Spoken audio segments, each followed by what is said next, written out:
Welcome to another episode of Two Old Geeks Talking. Now on the World Wide Web.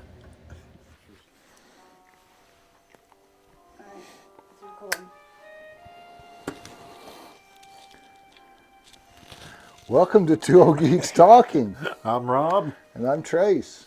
And today we're discussing Sin City. Sin City. City. Before we talk about Sin City, the movie, we're going to talk about the graphic novels that inspired Sin City. Yeah. And before we talk about the graphic novels that inspired Sin City, we're going to talk about the man who not only wrote but also drew the graphic novels. But before we talk about the man who wrote and drew the graphic novels, we're also going to talk about what inspired the man.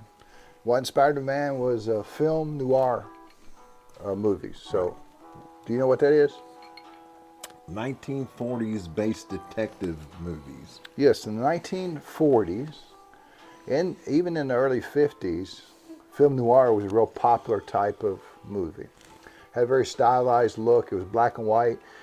And even so far as like when some movies, when they started making color films, some directors insisted that they go back and film theirs in black and white because that was such a popular genre. But usually they were crime dramas, like you said, and they had a real cynical view of the world. Now, do you know what cynical means?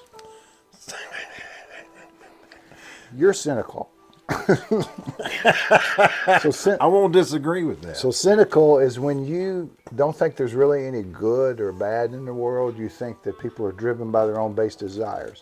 So even when they do something good, it's for selfish reasons, and that's a cynical view on the world. All right. Do you have a cynical view on the world?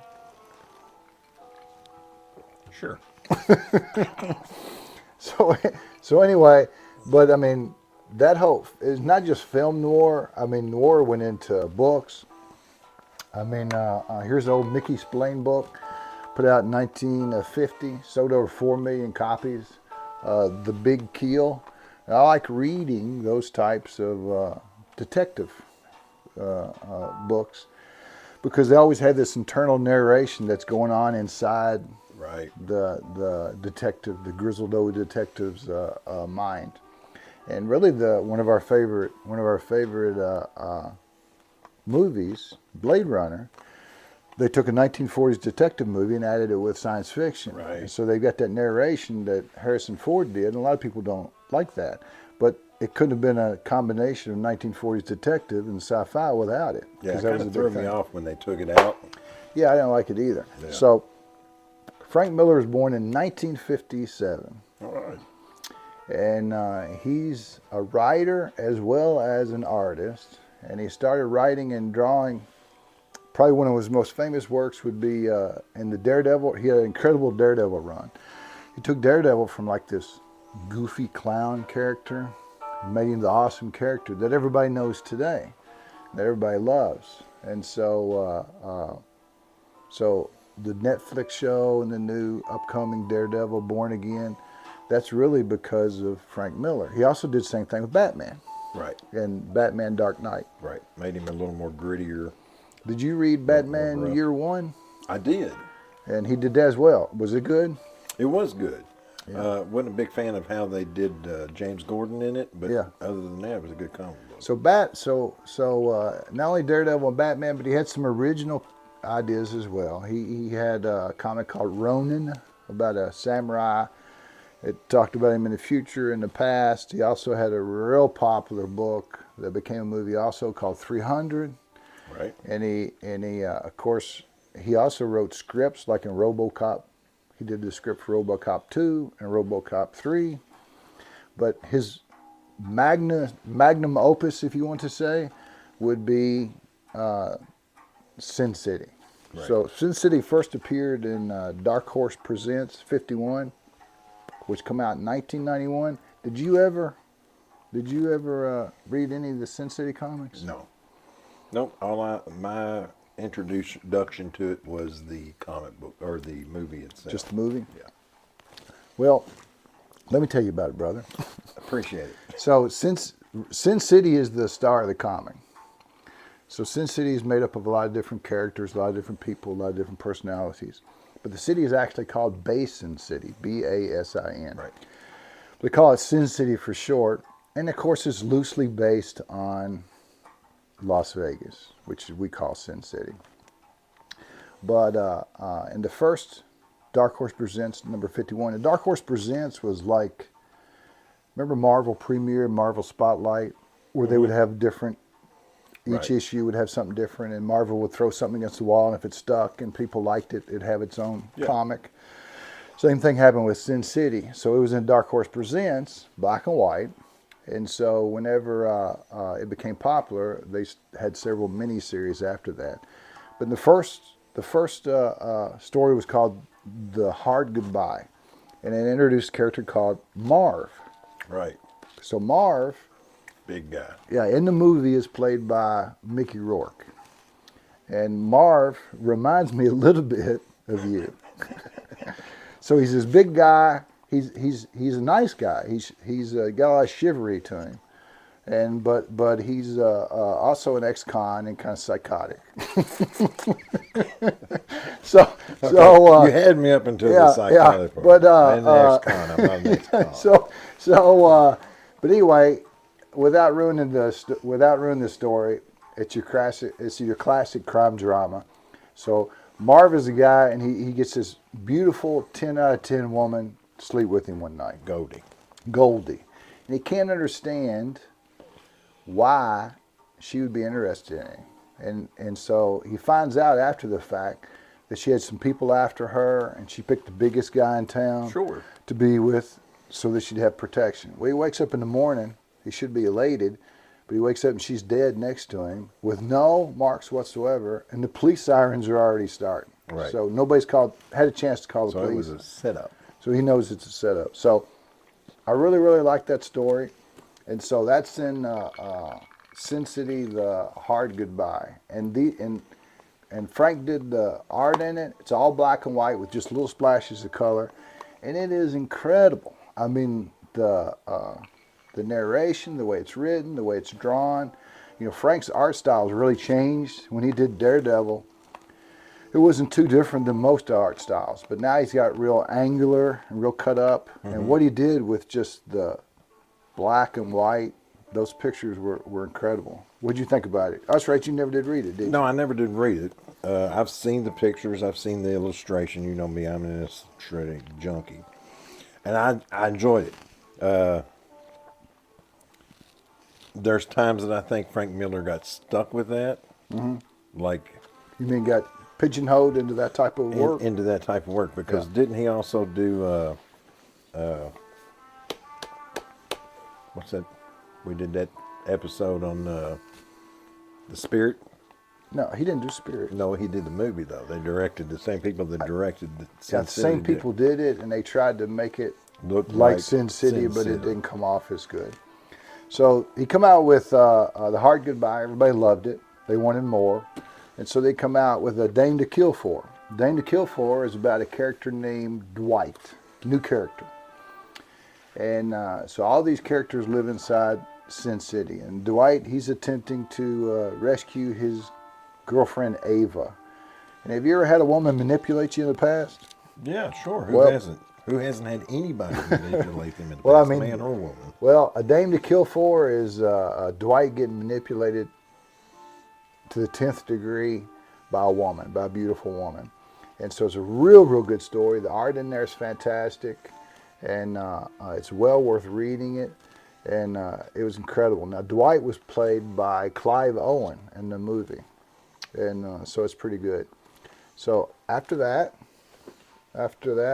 he came out with Big Fat Kill. The Big Fat Kill is another excellent book. You're talking about Dwight again. He's got a new girlfriend named Shelley, and Shelley's having trouble with her ex-boyfriend. And so Shelley, I just throw it down there anyway.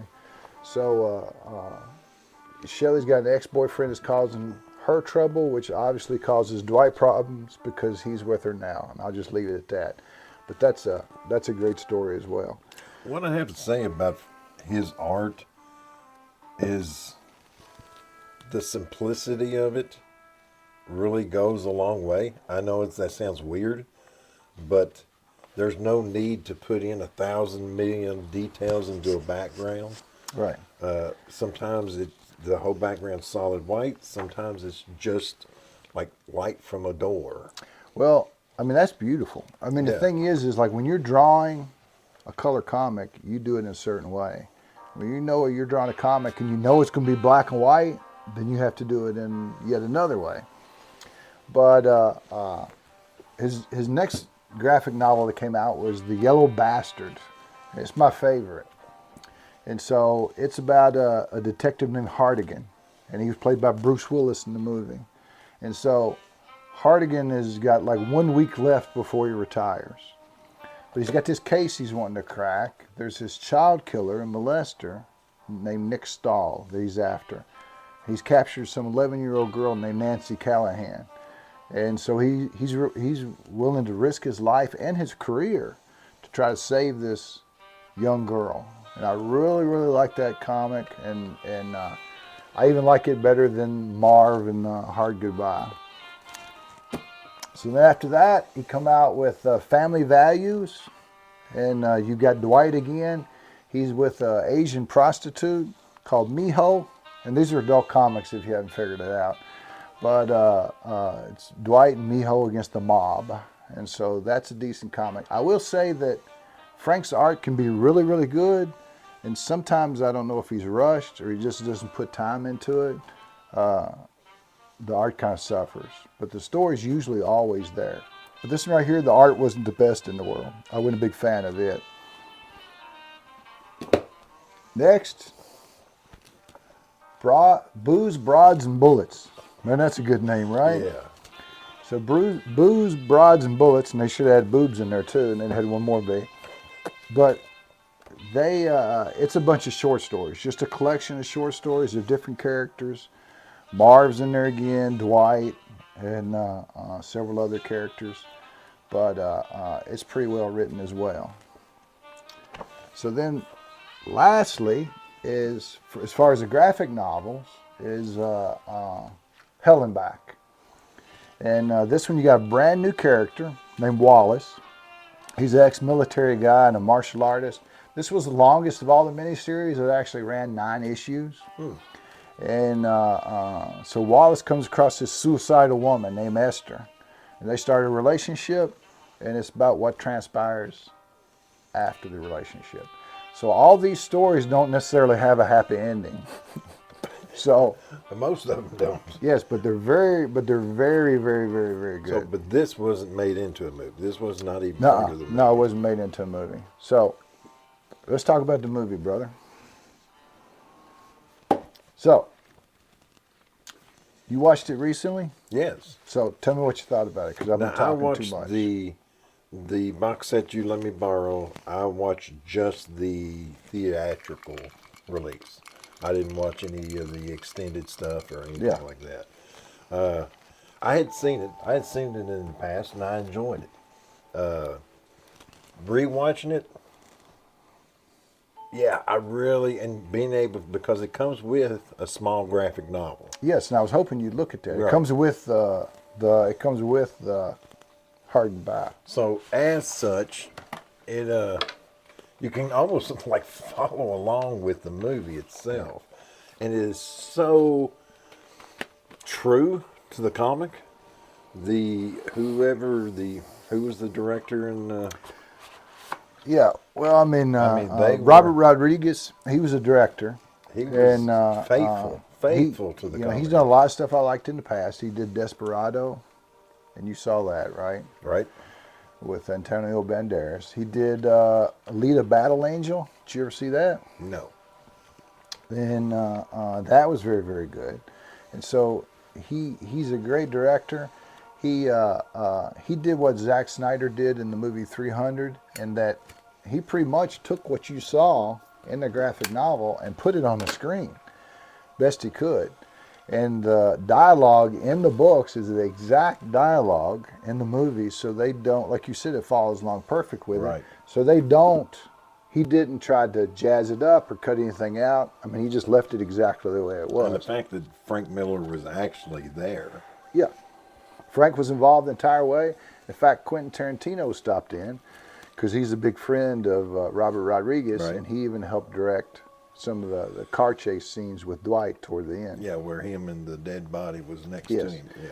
So they only spent $40 million making that movie, and they made 150. So that's a whole lot for back in the day.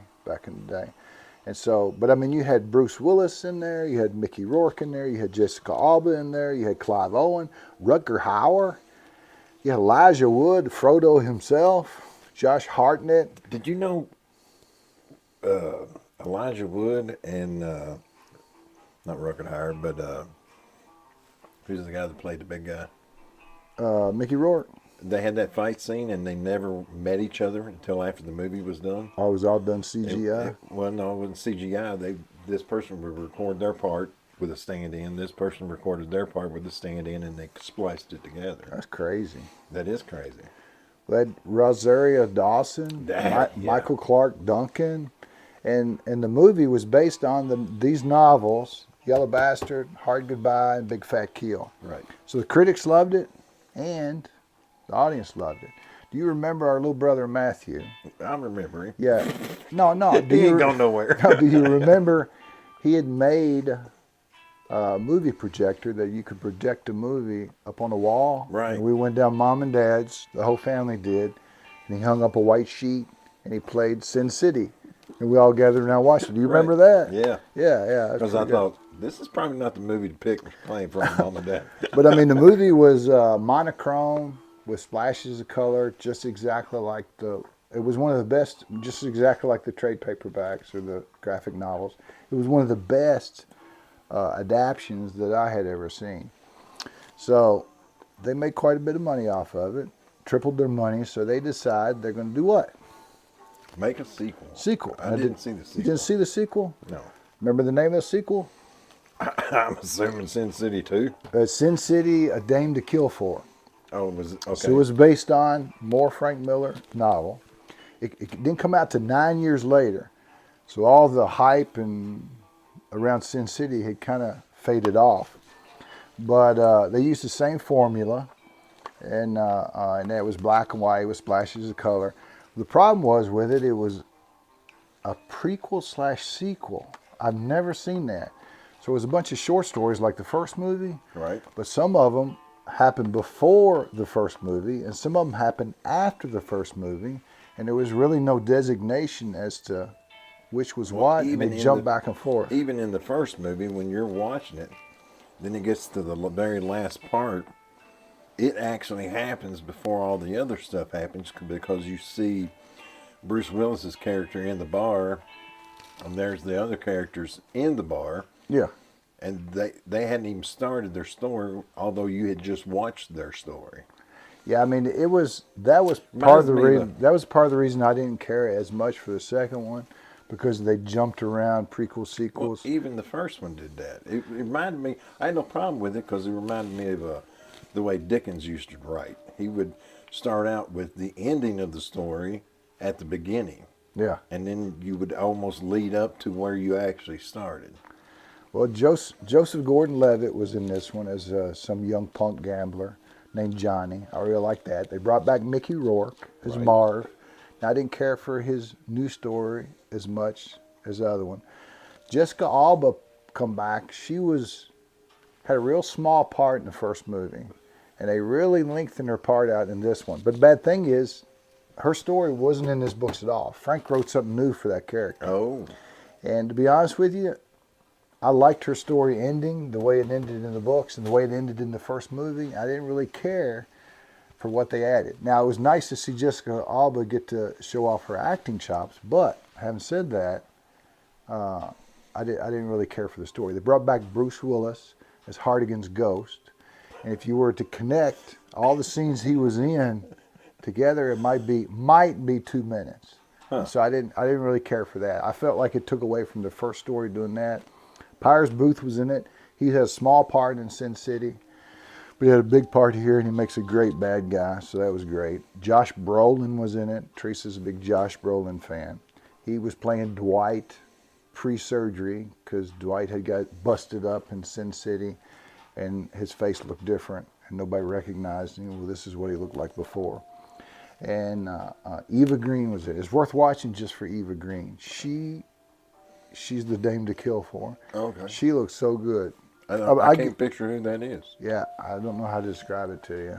I'm trying to think of something else she's been in, but I'll show you a picture later, and they're seeing a picture now. But anyway, so I give the first movie a 10. What'd you give it? Since I wasn't a Sin City fan, I would probably give it. I'd give it an 8.5. 8.5? Yeah, Sure. it was good. Yeah. For somebody who did not know the comics, did not know the style of the comics, Yeah. seeing it for the first time and everything being in black and white and everything, I enjoyed the story. It was the look of it that I was having a hard time with at first. Yeah, yeah. Because It looks different. Like I said, it was different from anything that was in theaters before. Oh, absolutely, absolutely. It's been tried to be copied since. That Spirit movie you mentioned, Max Payne was another one that tried it. Even, to be honest with you, even that Sky Captain Tomorrow movie, whatever that was, they even tried to make it look a little stylistic. I give the first movie a 10. I give it a 10. Okay. I don't see any flaws in it whatsoever, and I super highly recommend it. If you haven't watched it, watch it. And if you have watched it, watch it again. The second movie, I would give a 6, except for Eva Green's boobs, which bumps it up to a 7. These movies are boob heavy. They're boob or at least heavy. the first Yeah, one. but I mean, this one, the Dame to Kill For, takes that up a notch. Oh. But she's a fine looking woman. So anyway, I'm a big fan of the 1940s. I love the look of the clothes. I love the music from the 1940s. I like the automobiles from the 1940s. And so I'm a big fan of that, and the whole film noir. Films like The Third Man, Double Indemnity, and a lot of those old Alfred Hitchcock movies where he actually acted in them. Mm-hmm. And really big fan of film noir. And so this is a modern setting, but it proved that film noir can be done in a modern setting. Right. Just like Blade Runner, it can be done in a futuristic setting. True. So anyway, I never had to give you your Christmas gift. I've been holding on to it. It's freaking February. So I'm a procrastinator. I didn't want to give it to you this video, and there's a reason why. Since I called you Marv at the beginning of the video, I thought I would present you with a Marv action figure. There you go. That's pretty slick. There you go, brother. Now you can add that to your geek room. Yeah. All right, man. And we're going to give a little bit of example of that narration that you see. Narration in the 1940s movies where you see a guy, or like in the detective novels where you read what he's thinking. Right. And then you hear what the guy's thinking, and they always do that in film noir. We'll give a little example of that at the end. Okay. Okay. All right.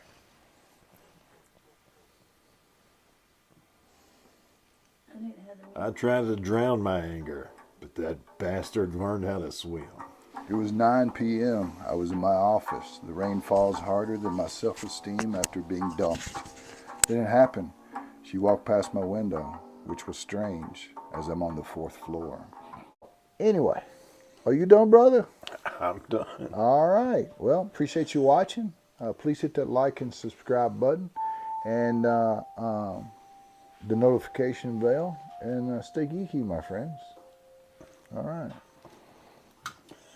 We're done. We're done, sweetheart. We're done, doll. Yeah, babe. Come down here, tomato. Bring them gams down them stairs. Yeah, we're done, see? Yeah. See, we're done. We're all done. We're finished. We're over. finished. We're kaput. That's like right. yesterday's Yeah, ham. see? Yeah.